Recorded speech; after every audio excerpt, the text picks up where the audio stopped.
Question I see a lot on my page is my bariatric process and what that looked like. So how it went for me with my insurance. My PCP sent a referral over to a bariatric doctor. We then had a consultation. He basically cleared me for my surgery. I believe it depends on your BMI, and with certain insurances, based on your BMI, as well as having a comorbidity, which is like diabetes, high blood pressure, high cholesterol, that kind of thing. Thankfully, I didn't have any of that. Every insurance is different. Once I was cleared for that, I had my first appointment. Basically, that's when my bariatric doctor would go ahead and submit all of that into my insurance. They would have to obviously approve the surgery, which they ended up approving. And with some insurances, say for instance, you have to go for 3 consecutive months to do weigh-ins with your doctor. Some do 6, some do a whole year of it. Thankfully, again, my insurance didn't require any weigh-ins. They said I had to see my doctor once a month up until my surgery, but they didn't have a deadline. So I believe my first appointment was in September. Everything was kind of set back just due to some insurance situations. Basically,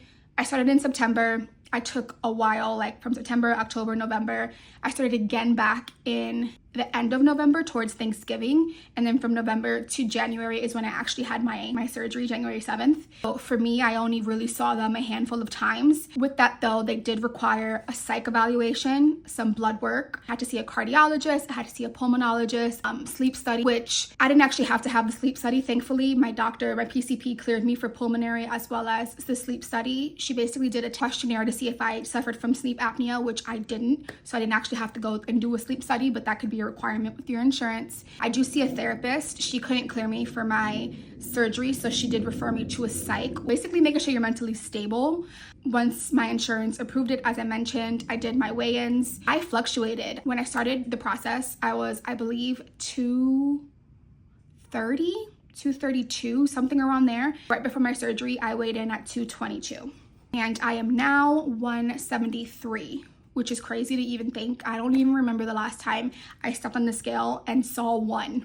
I feel like I was 190 in like high school, which is absolutely insane. So yeah, that was kind of my experience and all the steps I had to take to make sure I got my surgery.